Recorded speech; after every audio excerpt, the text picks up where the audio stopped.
Welcome back to my YouTube channel. आज हम आ गए हैं काफ़ी अच्छा इंटरव्यू क्वेश्चन लेकर एसक्यूएल का। आज से हम 30 डे एसक्यूएल चैलेंज स्टार्ट करेंगे। हर दिन एक काफ़ी अच्छा क्वेश्चन मेरे यूट्यूब चैनल पे आएगा। तो आपको सारी की सारी चीज़ें आपको प्रॉपर वे में अच्छे कॉन्सेप्ट्स की सारी चीज़ें आपको पूरी तरीके से समझ में आ जाएगी। ये क्वेश्चन है, इस क्वेश्चन के अंदर मैं प्रॉब्लम स्टेटमेंट बताता हूँ। प्रॉब्लम क्या है? For pairs of brands in the same year, example Apple Samsung 2020। इसका मतलब क्या है? अगर एप्पल और इसमें एक टेबल है, इनपुट टेबल है, इसमें brand one, brand two, year, custom one, custom two, ये इस तरीके से है। ये तो वैल्यू है। और ये तीन ब्रांड वन, ब्रांड टू, ये इस तरीके से पेयर बनाने के लिए कॉलम है। अगर ब्रांड वन एप्पल है, ब्रांड टू सैमसंग है, और सेम ईयर, मतलब ईयर अगर सेम है, ये दोनों अगर इंटरचेंज भी हो रहे हैं तो हम इनको पेयर बोलेंगे। पेयर इंटरचेंज हो रहा है, एप्पल अगर इधर आ गया मतलब, लेकिन ये पेयर है। मतलब एप्पल और सैमसंग 2022 के अंदर ही कहीं ना कुछ उनकी बिक्री हुई है, उनको बेचा गया है, इस तरीके से जो भी एक्सवाइजेड जो भी है। तो इसने बोला कि for pairs of the brands in the same year, example Apple Samsung 2020, Apple Samsung 2020, और Samsung Apple 2020, Samsung Apple 2020, if custom one equal to custom three. ये कस्टम वन अगर किसके इक्वल है? कस्टम थ्री के।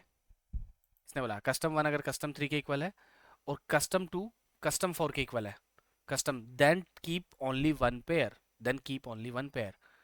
अब ये दो पेयर हैं, पहले तो ये पेयर मैच कर लो। ये दोनों पेयर है, सेम पेयर। अगर इसके अंदर भी अगर कस्टम वन कस्टम थ्री के इक्वल है और कस्टम टू कस्टम फोर के इक्वल है, जो कि इसमें है, कस्टम वन के दोनों डेटा इसके इक्वल है, और कस्टम फोर का टू का दोनों डेटा कस्टम फोर के इक्वल है, ठीक है। इन दोनों में से सिर्फ एक पेयर रखना है। पहला कंसेप्ट तो ये है अपने को। फर्स्ट चीज तो हमें ये करना है, ठीक है। फिर अगला है कि for pairs of the brands in the same year, if custom one not equal to the custom three.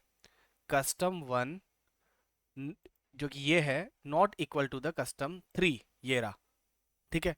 ये दोनों पेयर भी सेम है, देखो एप्पल सैमसंग 2021, ये नेक्स्ट ईयर के लिए। Custom one not equal to the custom three, ये बोलता है। और custom two not equal to custom four, custom two not equal to custom four, right. तो हमें क्या करना है? देन कीप बोथ पेयर्स, दोनों की दोनों ये रोज रखनी है। That's it. और फिर बोला for brands that do not have pairs in the same year, keep those rows as well. ये तीन कंडीशन हमें अप्लाई करनी है सीक्वल के ऊपर, ठीक है। क्वेश्चन हमारा ये स्टार्ट होता है। मैं आपको ये डेटा इंसर्ट करने के लिए डिस्क्रिप्शन के अंदर दे दूंगा, आप इंसर्ट कर सकते हैं प्रॉपर वे में, ठीक है। तो ये हमारे पास टेबल है, Apple Samsung year, custom one, custom two, custom three. सबसे पहले मेरे को लॉजिक लगाना है। मैं जो अप्रोच रखने जा रहा हूँ वो आपको मैं यहीं पे पहले इसमें एक्सेल में समझा देता हूँ। मेरी अप्रोच रहेगी कि मैं ऐसा चाहता हूँ कि यार मैं एक एक इन दोनों के कॉम्बिनेशन को एक अलग आईडी दे दूँ, कि ये दोनों अगर सेम सेम कॉम्बिनेशन है तो इनको आईडी मिल जाए सेम सेम काइंड ऑफ। उसके बाद में मैं उस पर रैंक लगा के उसको डिलीट मार दूंगा, या जो कुछ भी करना हो वो कर दूंगा। अब इसको सेम कॉम्बिनेशन कैसे बनाऊं मैं इनका? फर्स्ट अप्रोच मेरी ये है कि मैं इसको सेम कॉम्बिनेशन कैसे बनाऊं। तो सबसे पहले मैं क्या करता हूँ, मेरा टारगेट है कि मेरे को सेम कॉम्बिनेशन बनाना है। तो मैं ऐसा करता हूँ, मैं एक काम करता हूँ, मैं कॉन्केट लगाता हूँ सबसे पहले। कॉन्केट कैसे लगाता हूँ, ध्यान से देखना। CONCAT, concat. कॉन्केट में क्या कर रहा हूँ, ब्रांड वन और ब्रांड टू को कॉन्केट कर देता हूँ। ब्रांड वन और ब्रांड टू को कॉन्केट कर देता हूँ, और ईयर को भी कॉन्केट कर देता हूँ, सारे इन तीनों चीज़ों को कॉन्केट कर देता हूँ। जो हमारे पास प्रॉब्लम आएगी वो अभी हम देख लेंगे। Brand one comma brand two, जो भी प्रॉब्लम आएगी हम उसको पैरेलल देख लेंगे। Brand two comma year, year is my column, that's it, ठीक है। ईयर ये मेरा कॉलम है। अब मैं इन तीनों को कॉन्केट कर दिया। इसके बाद के अंदर मैं अगर इसको रन करूँ, जस्ट नॉर्मली रन करूँ, तो यहाँ पे आ रहा है, इसको ऐसे एलियास दे लेते हैं कुछ भी, एज PAIR, पेयर ID, ऐसे एलियास दे लो आप, ठीक है। अगर मैं इसको रन करता हूँ, इसको रन करने के बाद में मेरे को समझ में आता है कि यार ये प्रॉब्लम आ रही है, एप्पल सैमसंग 2020 आ रहा है, सैमसंग एप्पल 2020 आ रहा है। मतलब पहले ब्रांड ये आ रही है, फिर ये आ रही है, फिर ये आ रही है, फिर ये आ रही है। तो अब यार मेरे को इसका सॉल्यूशन क्या है, मतलब मैं इसको कैसे सॉल्व कर सकता हूँ? सबसे पहले तो मैं ऐसा करता हूँ, देखो, इसी के अंदर अब कॉन्केट के अंदर थोड़ा केस और लगा देते हैं अपन। केस कैसे लगाते हैं? केस व्हेन, अब BRAND, brand 1 is less than brand 2, अगर brand 1 less then brand 2, then तो मुझे ये दे दो, क्या दे दो, ये वाला कॉन्केट दे दो, ठीक है, देन तो ये दे दो, अदरवाइज मेरे को क्या दे दो, अदरवाइज मुझे क्या चाहिए, अदरवाइज मुझे चाहिए एल्स, आप इसको ये सेम चीज तो दे दो, और अगर अदरवाइज ये एप्पल सैमसंग दे दो, अगर नहीं है, मतलब अल्फाबेटिकली देखेगा वो उस तरीके से, ए पहले आ रहा है, एस पहले आ रहा है, उस तरीके से, अगर नहीं है तो आप इसको कर दो ब्रांड 2 पहले कर दो और ब्रांड 1 बाद में कर दो, इससे आपका कॉन्केट प्रॉपर हो जाएगा, ठीक है, ये हो गया। अब इसके बाद के अंदर इसको एंड कर देते अपन, एंड एज पेयर आईडी। अब मैं इसको रन करता हूँ जस्ट दोबारा समझाने के लिए। अब यहाँ पे क्लियर हो गया, एप्पल सैमसंग 2020, एप्पल सैमसंग 2020, ये दोनों आईडी मैंने सेम बना ली। अब मेरा मोटिव क्या था वहां पे, मेरा मोटिव ये था कि मैं कैसे भी है ना इन दोनों पेयर को एक एक मानूं, यहाँ पे चाहे तो इंटरचेंज होकर नंबर लिखा होगा, एप्पल सैमसंग, सैमसंग एप्पल नाम लिखा होगा, बट मैं इनको एक एक आईडी बनानी थी, इन तीनों के कॉम्बिनेशन सेम ईयर है इसलिए एक आईडी बनानी थी। अब ये मैं अगर इधर आके देखता हूँ तो ये एक बन चुकी है एक आईडी, नीचे देखो एप्पल सैमसंग 2021, ये भी आईडी बन चुकी है। तो इस तरीके से ये मेरी पूरी की पूरी आईडी बन चुकी है। अब मेरा अगला कॉन्सेप्ट क्या है, मेरे को इसको रैंक देना है, ठीक है, रो नंबर से रैंक देता हूँ, 1 1 2 1 2 1 2, राइट, ये मेरी रैंक मिल जाएगी। पार्टीशन भाई मैं कुछ नहीं, पेयर आईडी से पार्टीशन कर दूंगा, तो ये सेम पेयर आईडी का मतलब मैं इन दोनों सेम ग्रुप को देखना चाह रहा हूँ, राइट, सेम पेयर आईडी का मतलब, अब रैंक दे दूंगा। अब उसके बाद के अंदर मेरा अगला काम रहेगा, तो यहाँ तक तो मेरे हिसाब से सबको कंप्लीटली समझ में आया होगा, कुछ प्रॉब्लम नहीं होगी। तो अब दो तीन तरीके होते हैं हमारे पास सॉल्व करने का, या तो आप सी बना लो या सब क्वेरी लिख दो, तो हम प्रीफर करेंगे सी बनाना, ठीक है। ये ब्रांड्स हो गया, इस ब्रांड्स के बाद के अंदर अब मेरे को क्या करना है, विद CTE1 एज, मेरे हिसाब से ये लॉजिक अगर आप पैरेलली आप समझते समझते जाएंगे ना तो बहुत इजी हो जाएगा, ठीक है। एज मैं दो CTE बनाऊंगा, वो रीजन बता देता हूँ क्यों, ठीक है। CTE2 एज, अब यहाँ पे लिख देता हूँ मैं पैरेंथेसिस में, सेलेक्ट फ्रॉम CTE1। अब इसका रीजन बताता हूँ यहाँ पे क्या क्या लिखना है मेरे को।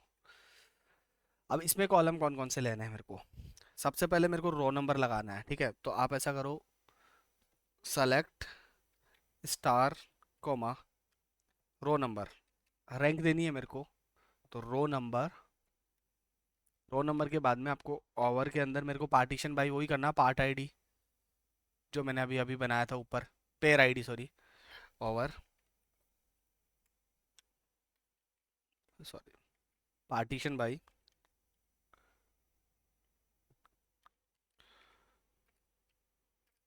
पार्टीशन बाय पेयर आईडी, जो अभी अपन ने नया कॉलम बनाया था थोड़ी देर पहले, और ऑर्डर बाय भी इसी को कर देते हैं, order by pair ID, no issues, ठीक है। ये दोनों चीजें हो गई है, मतलब अब इसको आप रैंक दे लो, as rank, as RN, no issue, ये चीज अपनी हो चुकी है। अब अगर मैं इसको जस्ट आपको पहले अभी CT के विदाउट दिखाता हूँ, Ctrl+X, और यहाँ तक दिखाता हूँ, from CT,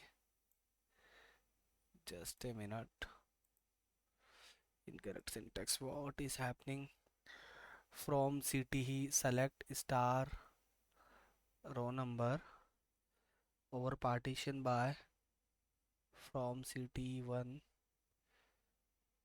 what is the mistake यार, let me discuss इसको, y dot CT, is there anything else, अरे क्या प्रॉब्लम हो रही है इसमें, okay sorry sorry sorry my bad, यहाँ पे ये प्रॉब्लम थी। मैं बिल्कुल रियलिस्टिक तरीके से सॉल्व करने की कोशिश करता हूँ, मैं आर्टिफिशियल नहीं बनता, मतलब कि यार क्या है, ह्यूमन एरर, सारी चीज़ें पैरेलली शो होती है। हाँ, अब ये मेरा रैंक आ गई, इसमें रैंक आई 1 2, इसमें रैंक आई 1 2, इसमें रैंक आई 1 1। अब मेरे को इसी रैंक को डील करना है बेसिकली, इसी रैंक को डील करना है। तो जो अभी हमने सी टी लगाया था, वो एक्स्ट्रा सी टी इसीलिए था कि मेरे को इसको रैंक को बाहर डील करना है। ठीक है, अभी हम यहाँ पे रैंक को डील नहीं कर पाएंगे, तो इसलिए यहाँ हो जाएगा C T two as C T two as. अब देखो, इसको इसको डील करने के लिए हमें क्या करना पड़ेगा, वापस यहाँ पे सेलेक्ट। अब जो जो तुम्हें कॉलम नेम चाहिए, इट्स अप टू यू, क्या क्या चाहिए क्या क्या नहीं चाहिए, जो कुछ भी चाहिए मैं सारे ले लेता हूँ। Select star from table name C T one, C T two, sorry C T two. अब मेरे को कंडीशन लगानी है। कंडीशन सबसे पहले क्या है, रैंक क्या होनी चाहिए, W H I where R N equal to one. सबसे पहले मैं ये कंडीशन लगा देता हूँ। तो अगर मैं इसको रन करता हूँ तो रैंक सिर्फ वन वन आ गई, राइट। वन वन आ गई। आप इस कॉलम को एक्सक्लूड कर सकते हैं, स्टार की जगह सिर्फ ये brand one brand two year ये सब लिखेंगे तो ये आ जाएगा, रैंक वन वन आ गई। बट प्रॉब्लम स्टेटमेंट क्या था, चलो आपने यहाँ पर रैंक दे दिया one one, keep then keep only one pair. ये वाला प्रॉब्लम स्टेटमेंट तो आपका पूरा का पूरा क्लियर हो गया। बट ये वाला for pairs of the brand in the same year if custom one not equal to custom three और custom two not equal to custom four then keep both pairs. तो अब कीप बोथ पेयर्स, तो अब यहाँ पे एक चीज और लगानी पड़ेगी आपको, और लगाना पड़ेगा। और के अंदर आपको वो पूरा का पूरा वो बताना पड़ेगा इसको। सबसे पहले क्या बताना, customs, custom one not equal to, sorry space दो, not equal to custom three,